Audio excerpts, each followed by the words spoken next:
Adela. Okay, so one of the things that we need to know about Adela is, first of all, she's one of the strongest synergists in the game right now, if not the strongest. And most of that is because of just how damn hard Adela hits. This character hits like a truck. The second thing we need to know about Adela is that she is a crit damage based hyper carry who uses her ECB to do most of her damage. Now, because she is crit based, her best partner is going to be Jelena. And really, that's the only partner that she, quote unquote, mandatory. I don't even think Jelena is mandatory, but like, if you are looking for a singular best partner, Jelena is Adela's best partner and is like leagues beyond the second best option. So these two are going to be very commonly associated together. Now, when we're looking at Adela, let's go ahead and take a look at all of her Reforged nodes. The first one that I want to point out that's going to be important is this choice between Mad Hairdresser or Mad Shears. Now, I believe that Mad Hairdresser is just better. Both of these are sort of the idea of increasing Adela's stack count. So in one of Adela's abilities here, she has, for every 3 stacks of Mad Shears that Adela consumes, her crit damage increases. So we're really just trying to get more and more stacks of Mad Shears. And you get those stacks whenever you enter whenever you use Adela's ultimate. Okay, so use Adela's ultimate, you get 30 Mad Shear stacks. Well, this Reforge will give you more Mad Shear stacks for you to consume to increase your damage. So this first one, it gives you more stacks by reducing the cost of your ultimate. So you're able to get your stacks faster. The other option that we have, and again, I don't think this second option is as good, but you could go with the Mad Shears choice. In this, you get more stacks when you cast your ultimate. So instead of getting 30 stacks, you get 60 stacks. So you have more stacks that you can consume to buff up your abilities, but your ultimate still costs 30. And I think the ultimate costing 22, as well as that additional core break, which does help if you're going for certain team comps, then this additional core break does help. But mostly just reducing the ultimate cost, I think it's too important to give up on. So I'm gonna insist that you use Mad Hairdresser instead. The next important one that we should note is this Farewell Misgivings. This lets Adela stack her Mad Shears more, right? So let's go over to the Farewell Misgivings so that we can all understand what this Farewell Misgivings is doing. Farewell Misgivings is the one where when she consumes Mad Shears, her crit damage goes up. So we need this anchor so that we get more crit damage out of Adela. Okay, each stack is increasing Mad Shears damage by 7.5%. And now it stacks up to 16 times or something crazy like that. Like, this is a very important anchor. And this is where not most, but a lot of Adela's damage is concentrated in. It's this anchor. So when we're talking skills, you're going to need Farewell Misgivings very highly leveled. This is most of Adela's damage, along with her ECB. Okay, the next node that's important, I will say that her EX anchor, while not mandatory, is very strong. But again, not mandatory. But the next anchor that we're really worried about is going to be the Fog Stealth Reforge. Now, what this is that her ECB is now guaranteed to crit.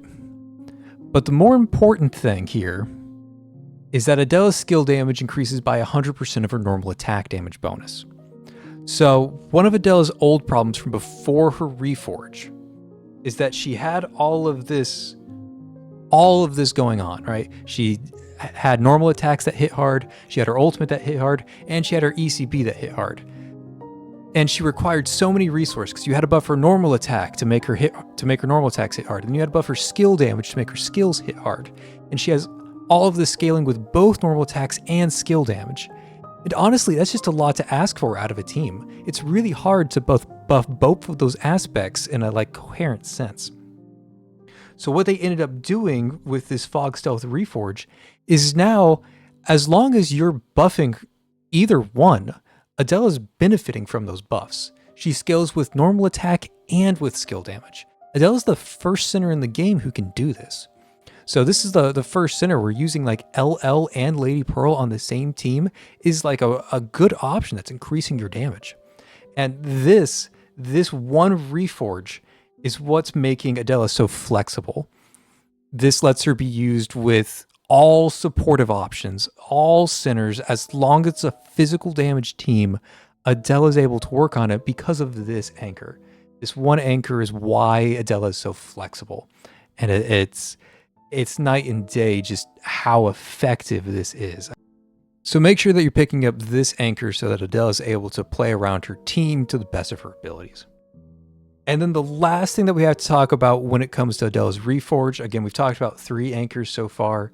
You need Mad Hairdresser Choice, you need Farewell Misgivings, you need Fog Stealth, and then you're going to need to unlock both of these anchors. You need Final Strand and Soulless Execution. And these are both going to modify Adela's ECB. Now, Reforged Adela is all about her ECB. It's about how effectively can you use Adela's ECB. And before you go into battle, you have to choose which ECB you want to use. And it's going to depend on what kind of stage and what kind of content you're facing. Final Strand is used more in ROTD and story. And it reads really funnily, but basically what this says is that if Final Strand lands a killing blow, then Final Strand is instantly refunded to Adela. So you're going to have an infinitely usable ECB as long as you're defeating one enemy every time you cast the ECB. We'll look more at Final Strand at the tail end of the video if you're looking for story and ROTD stuff or wave clear stuff in general. But the one that you're going to use in, I'm not going to say most content, but definitely BFL, Dark Zone, like all of these like time-based stages where you're trying to defeat the stage as fast as possible, you're going to be using Soulless Execution or Soundless Execution Choice.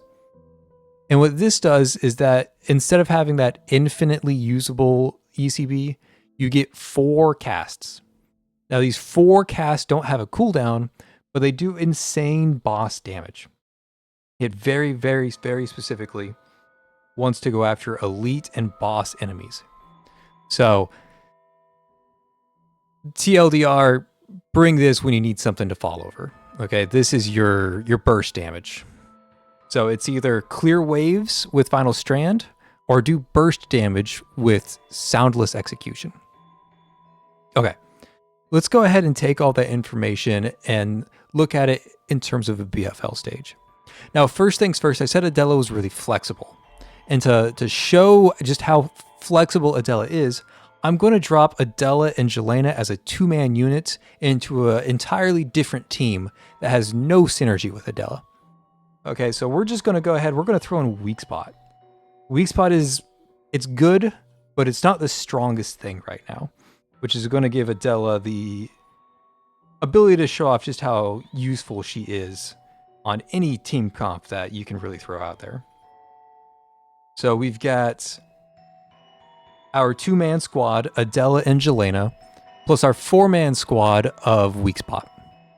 Golan, Bianca, Sean, and then Shin as a generic buffer because Shin's OP. Shin's OP. What do you want from me? Okay, so taking a look at the buffs, we have skill damage, we have Adela, and we have Jelena. Jelena buff does not affect Adela at all because Adela's already guaranteed to crit, and Jelena is just giving them more crit chance. So this Jelena node is actually more for Bianca than it is for Adela. The Adela node, honestly, it isn't the strongest. The 15% attack is kind of nice, but the attack speed, Adela's doing all of her damage with her ECB or her ultimate.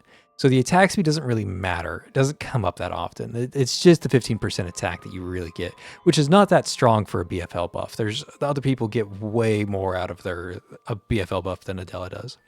And this last one, there's just no good options in this slot, so I chose skill damage because I'll be able to benefit from that sometimes. Okay, so taking a look, I'm going to put it on half speed, and we're just going to go. Jelena does not have Crimebrands on. Well, I got to fix that. Jelena, what happened to your... Yo, what was I doing with you, Jelena?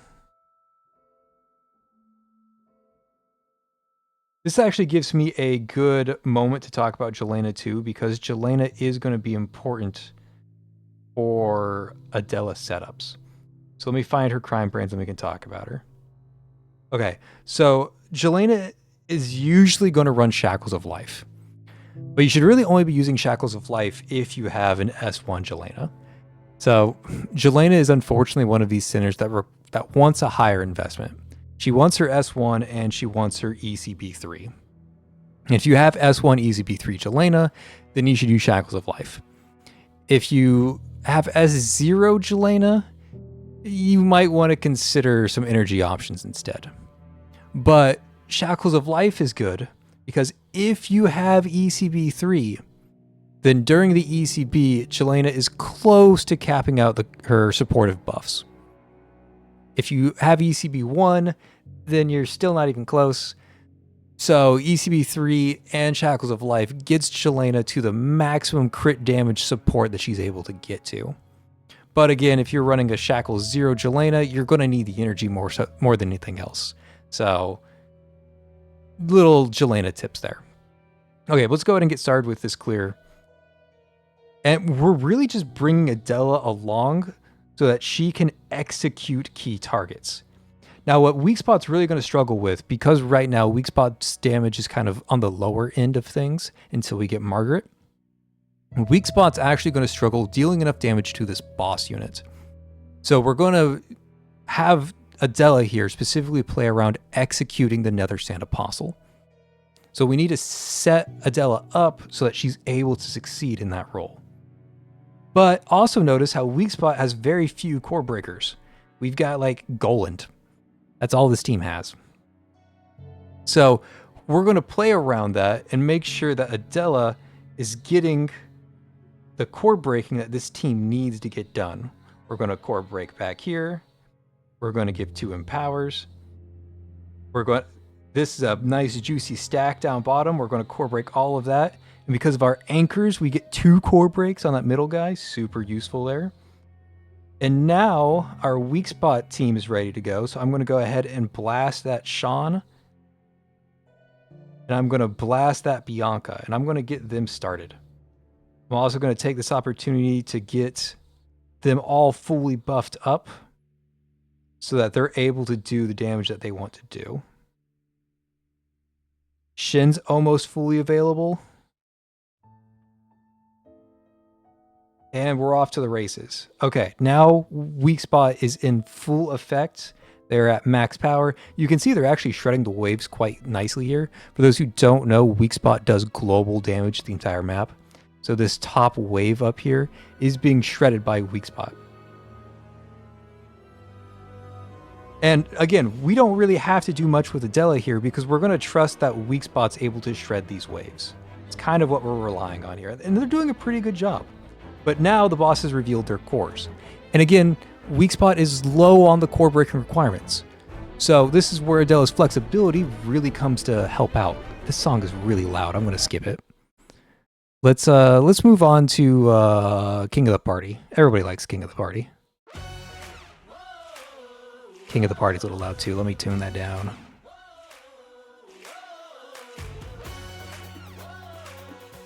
Okay, that'll do.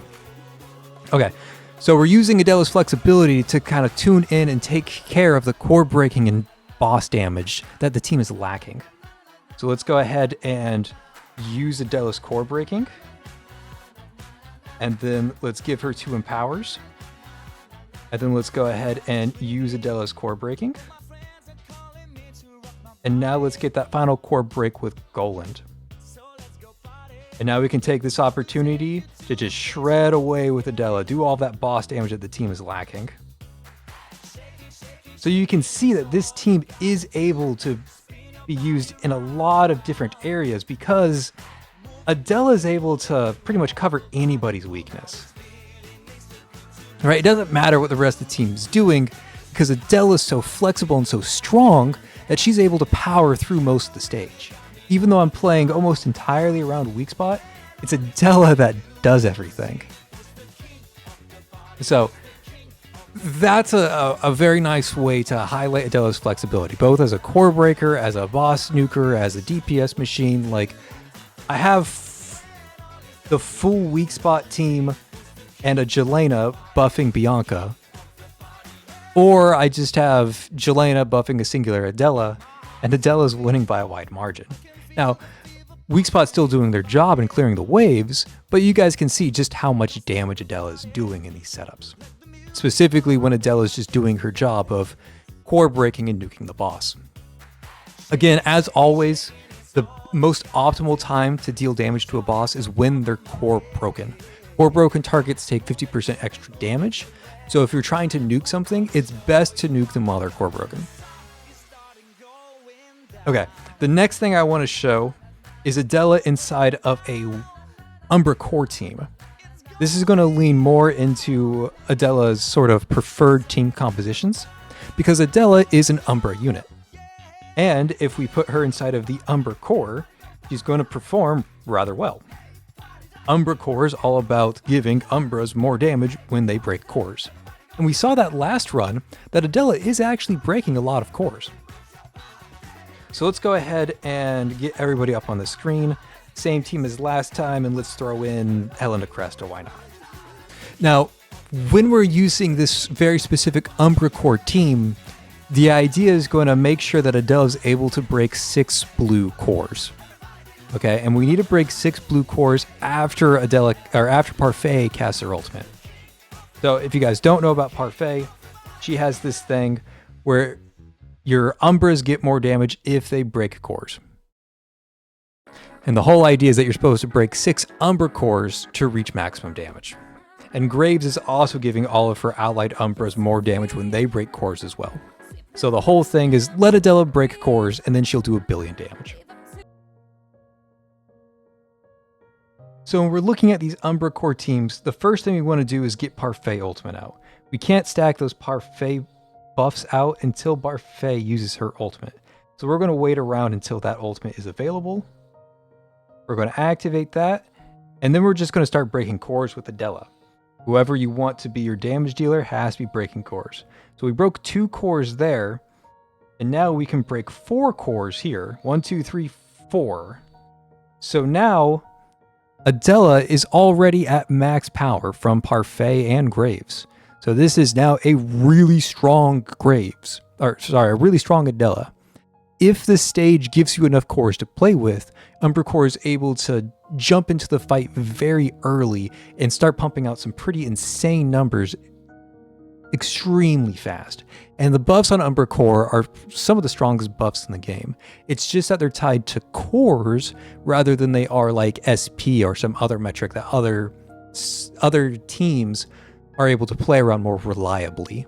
Okay, so like if the stage doesn't have cores, if it's a story stage, if it's an ROTD stage, if the waves are just low on cores, then this team can be very difficult to use. But assuming they give you enough cores to play with, UmbraCore is very strong. And let me show you just how strong it is. Now that we're at max power, I'm going to go ahead and get all of my buffs online. I'm going to use that Jelena.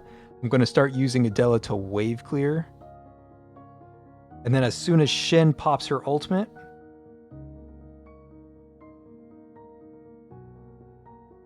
boom.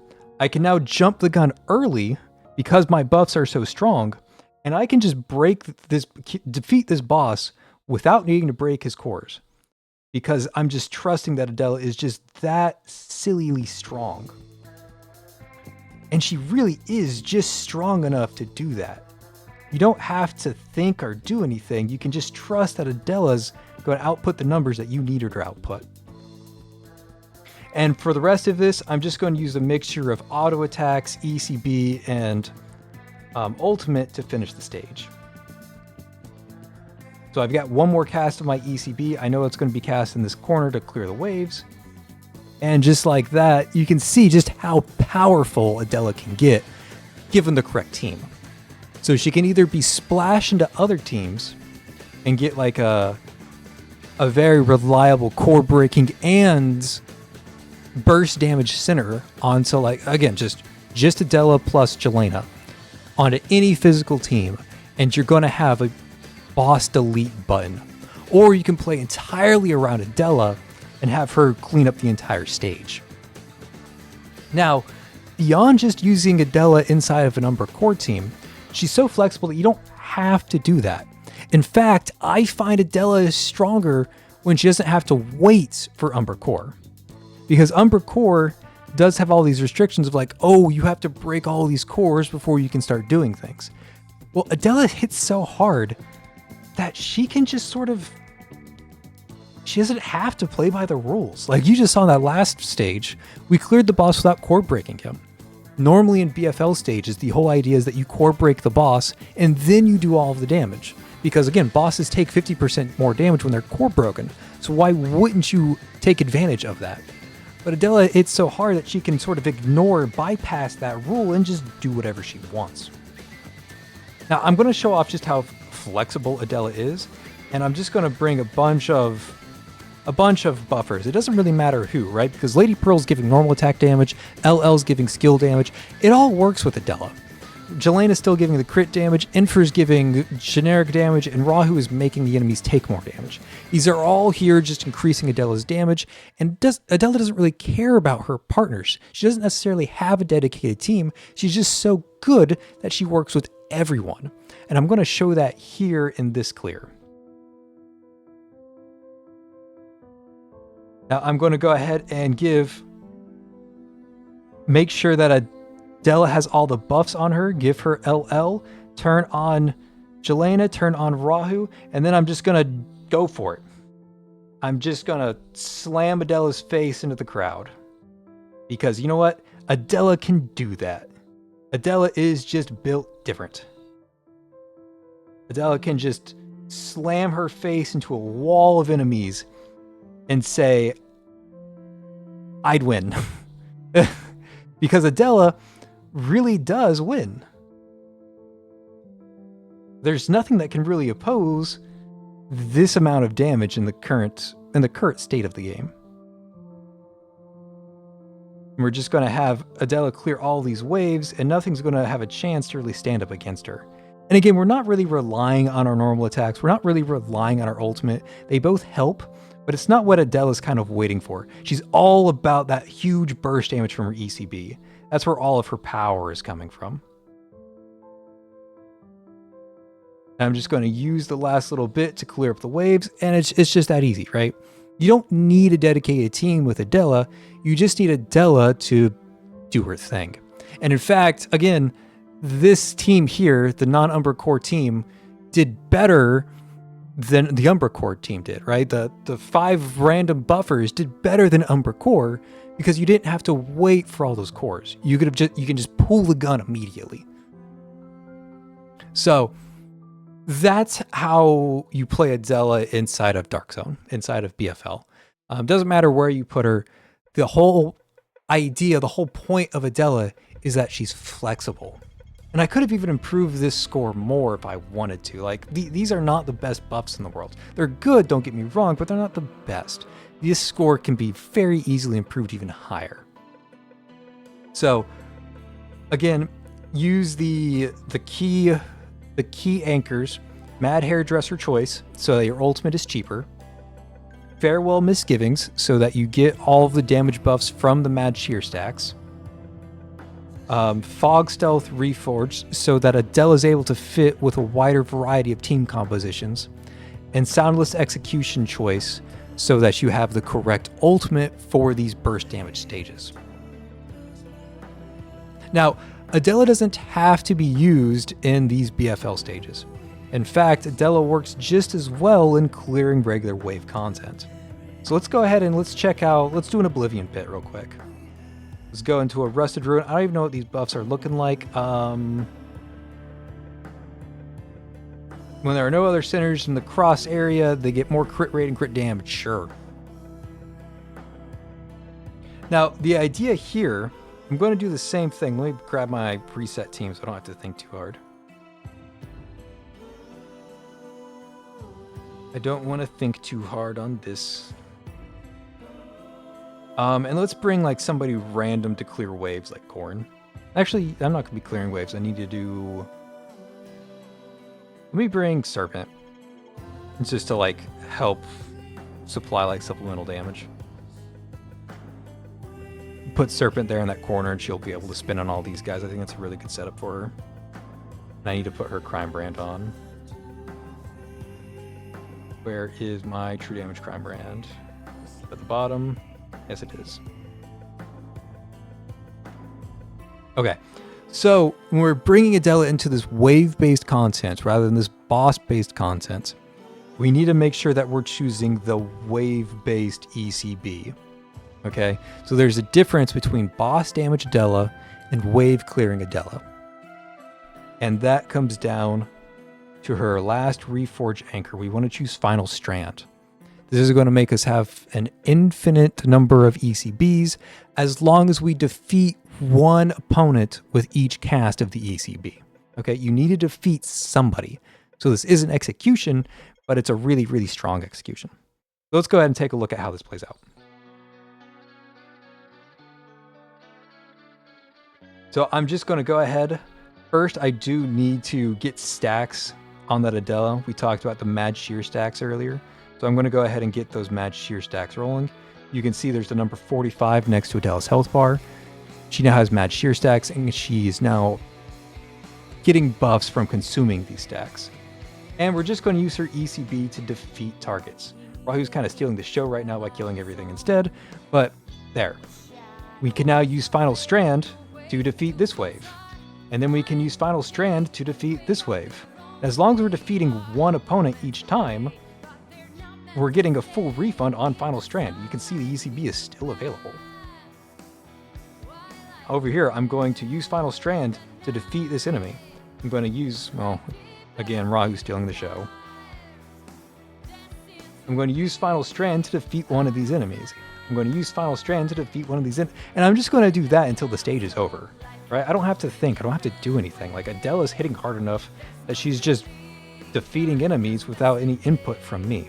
I don't need to do anything, so I'm not going to. And I say I'm not going to, but, you know, it's fun to play Path of Nowhere, so I'm going to keep playing. But you guys get the idea here that you don't need a team. You just need Adela to go crazy. And if your Adela's going crazy, then congratulations, you're doing just fine. And this is what wave clearing Adela does. This is what she looks like. She just keeps on casting as long as there are weak targets for her to execute. Just all about that execution.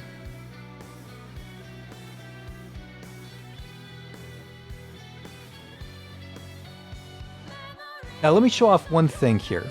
If you do miss the Final Strand, if you miss that execution, notice how I have a 1 here now. Adela starts with 2 casts for ECB, so you are allowed to miss 1 Final Strand because it reverts back to your original ECB. And your original ECB has 2 casts. We use 1 to enter Final Strand, and we use the second one to go back into Final Strand. So you are allowed to make mistakes. Well, you are allowed to make 1 mistake.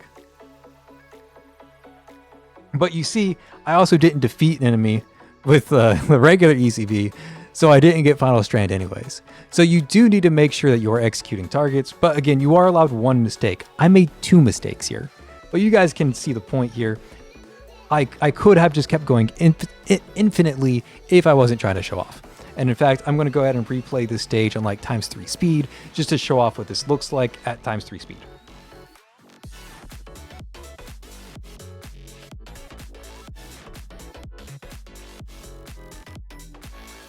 Adela doesn't have to think, she just needs to execute.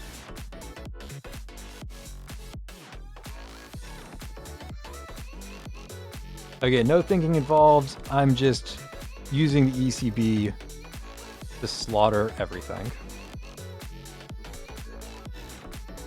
I'm just going to keep on doing it over and over again.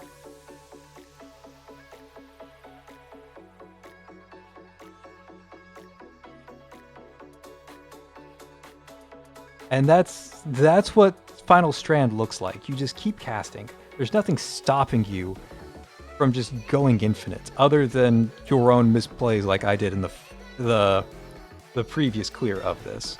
Like, you can mess it up, right? It's possible. I've already done it once. But you can see just how powerful this setup is. Or not even setup, like there is no setup. There's no dedicated team or anything here. It's not needed because Adela is just hitting hard enough to ignore that. Oh, see, I made a mistake there. I didn't defeat anything with that final strand, but I have this one makeup chance. And now I'm back into final strand because that makeup chance did defeat somebody. Now I'm not allowed to make any more mistakes. If I make another mistake, I don't have my ECB and my Adela becomes really weak because again, Adela is all about that ECB. But you can see Adela doesn't really need much help. She's just so strong that she's doing whatever she wants because she can. Adela really is just built different. Like, it's silly just how much this infinite ECB does. She's just casting over and over and over again. There's nothing stopping her, except, you know, your own misplays. There's nothing stopping her from going infinite. And she will just go infinite.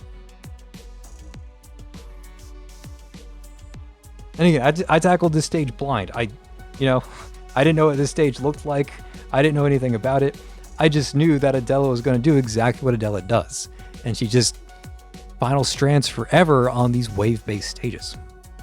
So, guys, that's how you play Adela. Those are the team comps that you want to use. As far as Crimebrands go, there are a few options. Let me go ahead and show off Crimebrands, and then we'll go ahead and call the video there. So, looking at Crimebrands, my Adela, I'm going to recommend Melodious Belt Tower to those who have it. This is just really good for your BFL stages, and you know, there's not that many great options on Adela, to be honest. Adela can work with just about all Crimebrands, but there's nothing that really stands out as like, this is your best Crimebrand option. You just have a bunch of really good options. So Bell Tower, I'm going to say is going to be your bread and butter. And if you don't want to use Bell Tower, I guess you can use an energy set. I wouldn't recommend it, but if you want to use THC, you can get that first cast out, get your mad shear stacks faster. If you really need it, you can make it work. You can run Embrace the Dead. Embrace the Dead's a really good, like, beginner-friendly option because you can get it out of one of the gameplay stores very early on in the game, like for a very low-level chief. Although if you have a Reforged Adela, you probably have more options than just Embrace the Dead. You can run... I wouldn't recommend Shackles of Life. I know it gives you crit damage, but the thing is, Adela already has so much crit damage built into her kit that you're not really going to feel another 50% crit damage. You're getting diminishing returns, right? Like, if somebody has 0 crit damage and it turns from 0 to 50, that's really good. If somebody has 2,000% crit damage and it goes to 2,050, you know, who cares? Yeah, you get diminishing returns, and it's not that important. Mask is an interesting choice because this is going to work with your ECB, and you're going to get that additional physical penetration with all of your final strand casts and all of your ultimate, all of your BFL bosses. This is actually a really good option if you want to use Mask. Judgment is a very good set if you're only fighting one target. If you know that the stage only has one target, like it's a Tide of Ashes or something like that, then Judgment's probably best in slot, and nothing is going to come close to topping the damage that you're going to get from this. But you have to know going in that you're only fighting the one target. And I think that's all that I'm going to recommend. If you're absolutely desperate, you can make something with City of Sins works, because City of Sins is just a very generic damage option. So if you're desperate, you can go with like a City of Sins set. And if you have like no options, then I guess you can use Bloom and Ash and Silence because it gives you 100 attack. But realistically, I'm going to recommend Bell Tower in most cases. And in the other cases, something like Behind the Mask, or even just like a City of Sins set, just to give Adela something to work with. But her Crimebrands aren't really the most important. It's really just making sure that you have her ECB3, because her ECB3, again, her ECB is doing all of the damage, so you really need to make sure that your ECB is high leveled so that you can hit as hard as Adela really does hit. Okay, hope you guys enjoyed. This is a longer video and it's a different style of guide than I normally do, but this is the kind of direction that I wanted to take with Adela because there's just so much to talk about with Adela that I wanted to experiment with a different format. So please let me know what you think of this longer format that's more example heavy. It's more visual than anything else. Most of my guides are like pre-scripted, and I'm trying to get out very important key pieces of information. While this one, I'm trying to get the idea of what Adela does across using very visual examples. So let me know what you think of this style versus my usual style, and we'll see how guides go in the future. But I hope you guys have enjoyed. I will catch you next time. Peace.